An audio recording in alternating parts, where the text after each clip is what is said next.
किसान मूवमेंट पंजाब दे विच जून 2020 तो जिहदी शुरुआत हुंदी है शंभू बॉर्डर तो ਸਿੰਘੂ बॉर्डर तक लियाण च किवें नौजवानी ने उस सिख स्पिरिट ने और वो ट्रैक्टर जिहड़ा अगे लीड कर रही है व्हीकल जिस दे उत्ते संत पिंडां वालियां दी तस्वीर है केसरी झंडा है और जयकारियां दी गूंज दे विच जिहड़े पत्थर वड्डे वड्डे जिहड़े उन्होंने सड़कां पुट्टियां करेनां नाल रखे पत्थर जिहड़े ने हत्थां नाल चुक के वगा के मारे। हुण वो साडी स्ट्रेंथ सी और इहदे च कोई दो रावां नहीं ने कि हुकूमत घबराई सिखां दी ताकत तो घबराई। ये सिख नौजवानों नूं जिन्हां नूं जिहड़े पिछले जून 84 तो 36-37 साल बाद की जनरेशन है, जनरेशन ही डिफरेंट है, उन्होंने ये एहसास होना शुरू होया कि भी वाकई जे अज पीसफुल तरीके दे नाल साडी जिहड़ी स्ट्रगल है उसनूं इवें बदनाम किया जा रहा है, खालिस्तान और दहशतगर्दी और ISI और दूजा तो इन्हां ने साडे नाल 36 साल पहला की किया होगा साडे वडेरियां नाल।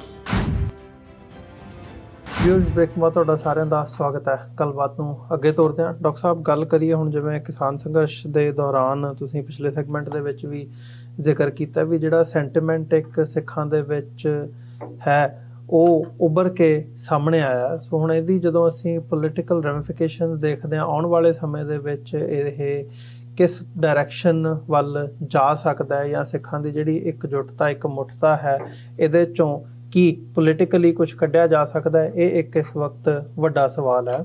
ਸੋ ਇਹਨੂੰ ਅਸੀਂ ਬਾਹਰਲੇ ਪਰਸਪੈਕਟਿਵ ਤੋਂ ਡਾਇਸਪੋਰਾ ਦੇ ਹਵਾਲੇ ਨਾਲ ਵੀ ਦੇਖਦੇ ਹਾਂ ਅਤੇ ਪੰਜਾਬ ਦੇ ਵਿੱਚ ਜੋ ਸਿਚੁਏਸ਼ਨ ਚੱਲ ਰਹੀਆਂ ਨੇ ਉਹ ਵੀ ਦੇਖਦੇ ਹਾਂ। ਉਹ ਭਾਵੇਂ 26 ਜਨਵਰੀ ਦੇ ਵਿੱਚ 26 ਜਨਵਰੀ ਨੂੰ ਜਦੋਂ ਲਾਲ ਕਿਲ੍ਹੇ 'ਤੇ ਕੇਸਰੀ ਨਿਸ਼ਾਨ ਲਹਿਰਾਇਆ ਗਿਆ ਉਹ ਘਟਨਾ ਹੋਵੇ, ਉਹ ਇੱਕ ਮਿਸਾਲ ਦੇ ਤੌਰ 'ਤੇ ਉੱਭਰਦਾ, ਜਾਂ ਤੁਸੀਂ ਜਿਹੜੇ ਜ਼ਿਕਰ ਕੀਤਾ ਪਿਛਲੇ ਸੈਗਮੈਂਟ ਦੇ ਵਿੱਚ ਉਹ ਵੀ ਇੱਕ ਇਮੇਜ ਬਣ ਕੇ ਉੱਭਰ ਕੇ ਸਾਹਮਣੇ ਆਉਂਦੀ ਹੈ ਭਾਰਤ ਦੇ ਵਿੱਚ ਵੀ ਅਤੇ ਬਾਹਰ ਅੰਤਰਰਾਸ਼ਟਰੀ ਪੱਧਰ ਦੇ ਉੱਤੇ ਵੀ। ਉਹ ਰੈਫਰੈਂਡਮ 2020 ਦੀ ਮੁਹਿੰਮ ਹੋਵੇ, ਉਹਦੀਆਂ ਵੋਟਾਂ ਦਾ ਆਗਾਜ਼ ਲੰਡਨ ਤੋਂ ਹੁੰਦਾ, ਉਹ ਇੱਕ ਮੇਜਰ ਡਿਵੈਲਪਮੈਂਟ ਹੈਗੀ ਹੈ। ਜਾਂ ਹੁਣ ਜਿਹੜੀਆਂ ਡਿਵੈਲਪਮੈਂਟਸ ਪੰਜਾਬ ਦੇ ਵਿੱਚ ਹੋ ਰਹੀਆਂ ਨੇ, ਇੱਕ ਟਾਰਗੇਟਡ ਲਾਈਨ ਸਿੱਖਾਂ ਦੇ ਖਿਲਾਫ ਦੇਖਣ ਨੂੰ ਮਿਲ ਰਹੀ ਹੈ, ਜਗਮੀਤ ਸਿੰਘ ਦੀ ਗ੍ਰਿਫਤਾਰੀ ਉਹਨਾਂ ਦੇ ਮਾਤਾ ਦੇ ਨਾਲ, ਅਦਰਵਾਈਜ਼ ਅਸੀਂ ਦੇਖਦੇ ਹਾਂ। ਸੋ ਇਹ ਸਾਰੀਆਂ ਘਟਨਾਵਾਂ ਨੂੰ ਕਿਵੇਂ ਦੇਖਦੇ ਹੋ? ਕੀ ਇੱਕ ਵੱਡਾ ਸਵਾਲ ਜਿਹੜਾ ਆਉਂਦਾ ਵੀ ਇਹ ਜਿਹੜੀ ਜਿਸ ਪਾਸੇ ਵੱਲ ਗੱਲ ਜਾ ਰਹੀ ਹੈ ਕਿ ਉਹਦੇ ਚੋਂ ਕੁਝ ਨਿਕਲ ਸਕਦਾ, ਪ੍ਰਾਪਤੀ ਹੋ ਸਕਦੀ ਹੈ ਕੋਈ? ਦੇਖੋ ਬਹੁਤ ਵਾਰ ਅਸੀਂ ਇਸ ਮਾਮਲੇ 'ਚ ਅਨਫੋਰਚੂਨੇਟ ਹੈ ਕਿ 47 ਦੇ ਦੌਰ 'ਚ ਵੀ ਕੌਮ ਦੀ ਸਪਿਰਿਟ, ਕੌਮ ਵਿਚਲੇ ਜਜ਼ਬੇ, ਕੌਮ ਦੀਆਂ ਪ੍ਰਾਪਤੀਆਂ, इस सब के बावजूद नाअहल लीडरशिप की बदौलत असी वो गलत फैसला लिया मास्टर तारा सिंह, बलदेव सिंह, ज्ञानी करतार सिंह ने हिंदुओं के नाल किस्मत जोड़न का, जिहदी सज़ा असी पिछले 75 साल तो भोग रहे। हुण भी इस कोई शक नहीं है कि जिहड़ी किसान मूवमेंट पंजाब दे विच जून 2020 तो जिहदी शुरुआत हुंदी है शंभू बॉर्डर तो ਸਿੰਘੂ बॉर्डर तक लियाण च किवें नौजवानी ने उस सिख स्पिरिट ने और वो ट्रैक्टर जिहड़ा अगे लीड कर रही है व्हीकल जिस दे उत्ते संत पिंडां वालियां दी तस्वीर है केसरी झंडा है और जयकारियां दी गूंज दे विच जिहड़े पत्थर वड्डे वड्डे जिहड़े उन्होंने सड़कां पुट्टियां करेनां नाल रखे पत्थर जिहड़े ने हत्थां नाल चुक के वगा के मारे, वो जिहड़ी सिੱਖੀ स्पिरिट और जिवें तुसीं गल कीती है जगमीत सिंह और उन्हां दी माता जी दी और उन्हां दे एक दोस्त दी गिरफ्तारी दी जिस नूं जिन्हां नूं इस करके जिहड़ा फड़िया गया कि जी इन्हां दे कोलों रैफरेंडम 2020 दा मैटीरियल मिलिया, इन्हां ने फतेहगढ़ साहब शहीदी जोड़ मेले ते वंडना सी। हुण ये जगमीत सिंह वो हीरो है जिहड़ा सब तो अगे जिहड़ी वाटर कैनन है उहनूं फेस करदा। ਹੁਣ ਕਿਉਂਕਿ ਅੱਜ ਇਹ ਹਕੂਮਤ ਦਾ ਰਿਵੈਂਜਫੁਲ ਐਟੀਟਿਊਡ ਇਸ ਲਈ ਹੈ ਕਿਉਂਕਿ ਜਿਹੜੀ ਕਿਸਾਨ ਲੀਡਰਸ਼ਿਪ ਉਹਨੇ ਤਾਂ ਆਪਣੇ ਹੈਂਡ ਵਾਸ਼ ਕਰਨੇ ਚਾਹੇ ਵੀ ਸਿੱਖੀ ਨਾਲ, ਖਾਲਿਸਤਾਨ ਨਾਲ ਸਾਡਾ ਕੋਈ ਤਾਲੁਕ ਨਹੀਂ ਹੈ। ਔਰ ਇਹੀ ਕਾਰਨ ਸੀ ਕਿ 26 ਜਨਵਰੀ ਔਰ ਇਹ 26 ਜਨਵਰੀ 2021 ਇਤਿਹਾਸ ਦੇ ਵਿੱਚ ਉਹ ਦਿਨ ਬਣ ਗਿਆ ਜਿਵੇਂ ਅਸੀਂ 1783 ਨੂੰ ਯਾਦ ਕਰਦੇ ਹਾਂ, 1783 ਨੂੰ ਜਿਸ ਦਿਨ सरदार बघेल सिंह, सर जस्सा सिंह आलूवालिया, जस्सा सिंह रामगढ़िया, वो 30,000 खालसा फौज ने ਲਾਲ ਕਿਲੇ ਦੇ ਉੱਤੇ ਕੇਸਰੀ ਪਰਚਮ ਚਲਾਇਆ ਸੀ। ਹੁਣ ਜੁਗਰਾਜ ਸਿੰਘ ਨੂੰ ਇਹ ਹਮੇਸ਼ਾ ਇਤਿਹਾਸ ਕ੍ਰੈਡਿਟ ਦੇਗਾ।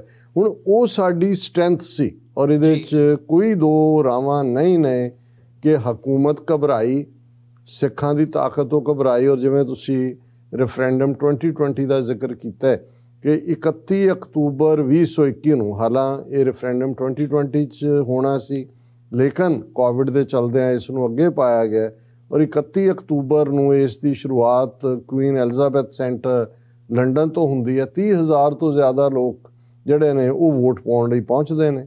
ਜਨੇਵਾ ਦੇ ਵਿੱਚ ਵੀ ਇਵੇਂ ਹੀ ਭਰਵਾਂ ਹੁੰਗਾਰਾ ਹੈ ਔਰ ਇਹਨਾਂ ਆਉਣ ਵਾਲੇ ਦਿਨਾਂ ਦੇ ਵਿੱਚ ਅਸੀਂ ਦੇਖਦੇ ਹਾਂ ਕਿ ਯੂਕੇ ਦੇ 4 ਵੱਡੇ ਸ਼ਹਿਰਾਂ ਦੇ ਵਿੱਚ ਇਹ ਜਿਹੜਾ ਇਹ ਵੋਟਾਂ ਹੋਣੀਆਂ ਨੇ।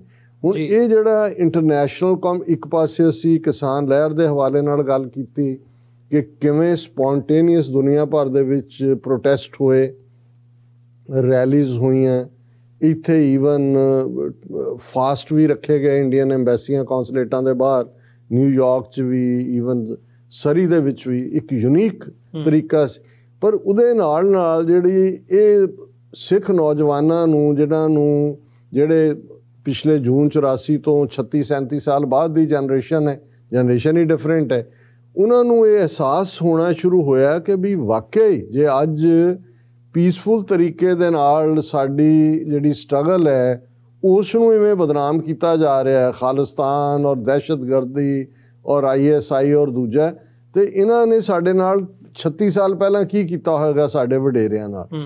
ਹੁਣ ਇਹ ਜਿਹੜੀ ਤਾਕਤ ਹੈ ਮੈਂ ਸਮਝਦਾ ਵੀ ਇਸ ਨੂੰ ਜੇ ਤਾਂ ਕਿਸਾਨੀ ਲੀਡਰਸ਼ਿਪ ਦੇ ਵਿੱਚ ਪੰਥਕ ਸਪਿਰਿਟ ਵਾਲੇ ਲੋਕ ਹੁੰਦੇ ਤੇ ਸ਼ਾਇਦ ਇਹਨੂੰ ਅਸੀਂ ਹੁਣ ਤੱਕ ਇੱਕ ਠੀਕ ਚੈਨਲ ਦੇ ਵਿੱਚ ਲਿਆ ਕੇ ਇਹਨੂੰ ਅਸੀਂ ਪੋਲੀਟੀਕਲੀ ਆਪਣੀ ਆਜ਼ਾਦੀ ਦੀ ਸਟਰਗਲ ਨੂੰ ਸਟਰੋਂਗ ਕਰ ਪਾਉਂਦੇ।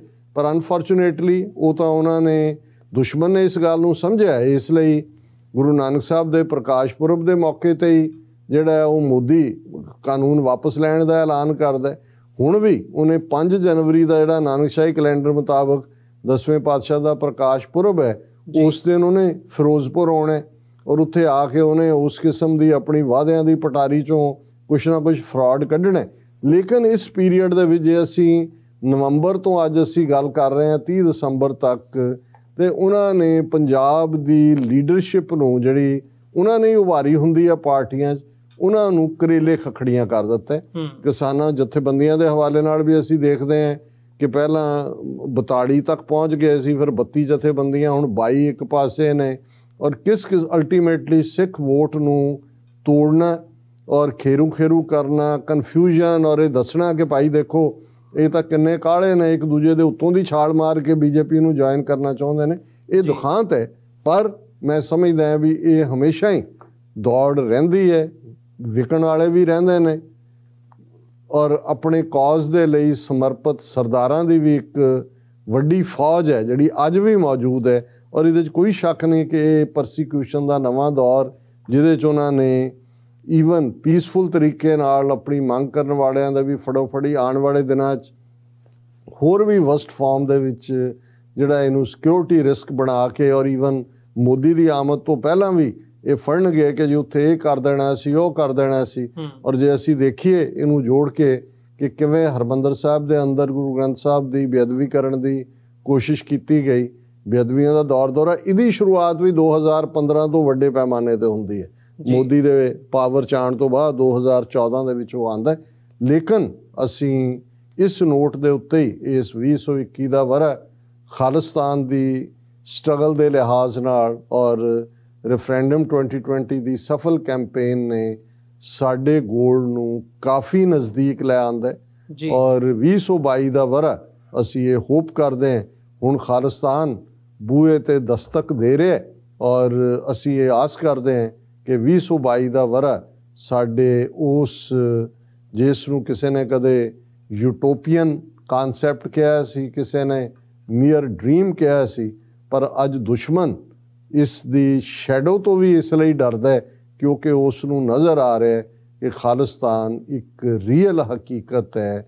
ਇੱਕ ਉਹ ਜਿਓਗ੍ਰਾਫੀਕਲ ਐਂਟਿਟੀ ਹੈ, ਦਰਿਆਏ ਜਮਨਾ ਤੋਂ ਵਾਘਾ ਤੱਕ।